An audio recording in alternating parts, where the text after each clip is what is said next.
Baik, Bismillahirrahmanirrahim. Assalamualaikum warahmatullahi wabarakatuh.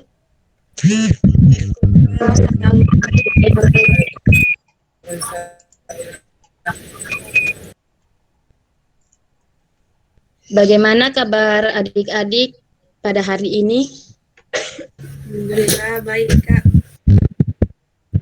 Alhamdulillah, puji syukur kita panjatkan atas kehadirat Allah Subhanahu wa taala, atas limpahan rahmat-Nya lah kita masih sempat melakukan Google Meet pada kesempatan kali ini.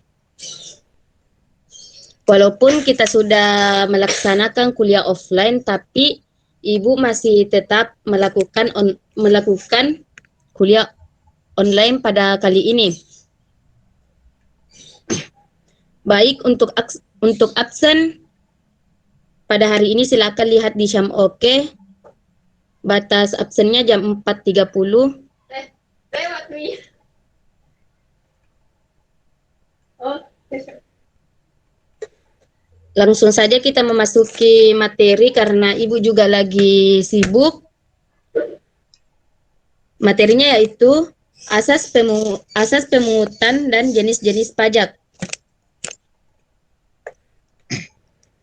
Pengertian asas pemungutan pajak. Apakah dari adik-adik ada yang sudah tahu apa itu asas pemungutan pajak?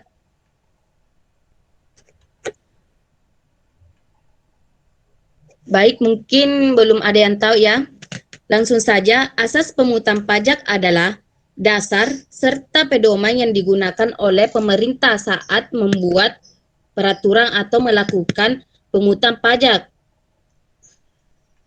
Pajak merupakan salah satu sumber pendapatan suatu negara. Artinya, pajak memiliki hak untuk memungut pajak dari warga negaranya. Adapun 3 asas pemungutan pajak yang kerap dijadikan pedoman di dunia, yaitu asas tempat tinggal.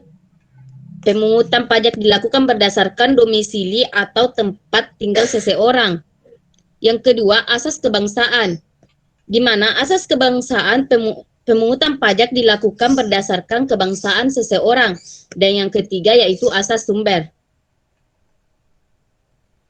Adapun jenis-jenis dari pajak yaitu pajak penghasilan atau PPH, di mana pajak penghasilan atau PPH adalah pajak yang dikenakan kepada orang pribadi atau bidang atas penghasilan yang diterima atau diperoleh dalam suatu tahun pajak. Yang kedua, pajak pertambahan nilai atau PPN. PPN adalah pajak yang dikenakan atas konsumsi barang kena pajak atau jasa kena pajak di dalam daerah. Yang ketiga, pajak penjualan atas barang mewah yaitu PPNBM. PPNBM adalah asas barang-barang kena pajak tertentu yang tergolong mewah dikenakan PPNBM.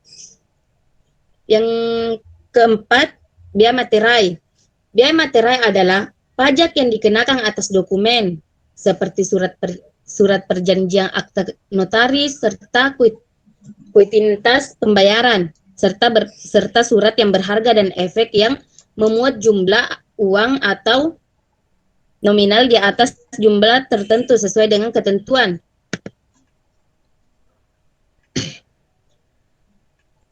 Yang selanjutnya, pajak bumi dan pembangunan atau PBB. PBB adalah pajak yang dikenakan atas kepemilikan atau pemanfaatan tanah atau bangunan. Biaya perolehan hak atas tanah dan bangunan BPHTB adalah pajak yang digunakan atas perolehan hak atas tanah dan jumlah bangunan. Mungkin dari teman-teman ada yang tahu ciri-ciri pajak?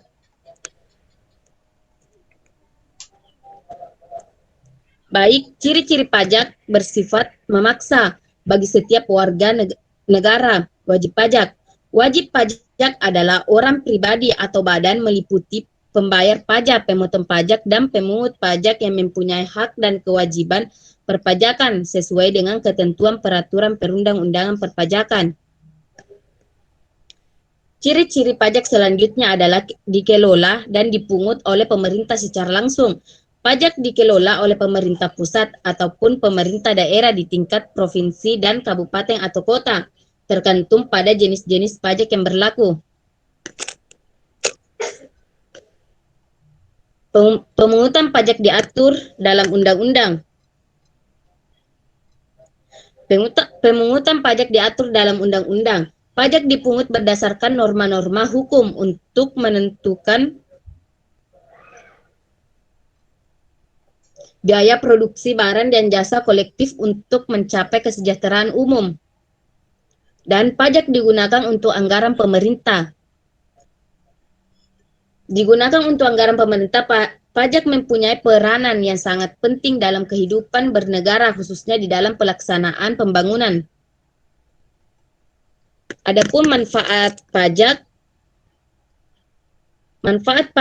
di sini digunakan untuk melakukan pembangunan hingga membayar gaji pegawai negeri dan untuk membiayai semua pengeluaran negara seperti gaji pegawai, gaji tentara, pembayaran utang pemerintah, dan membiayai pembangunan.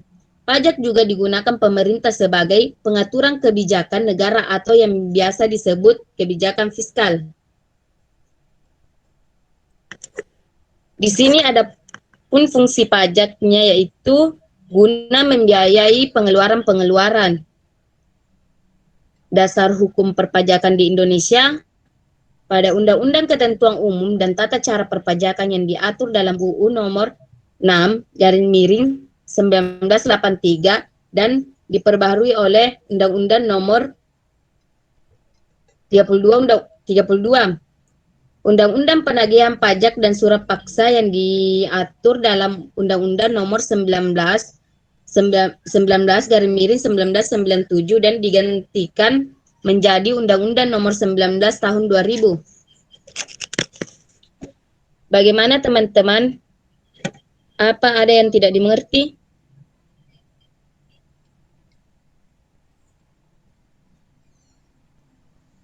Mungkin teman-teman sekalian mengerti ya. Sekian dari materi sekarang, kita lanjutkan minggu depan. Assalamualaikum warahmatullahi wabarakatuh. Waalaikumsalam warahmatullahi wabarakatuh. Warahmatullahi wabarakatuh.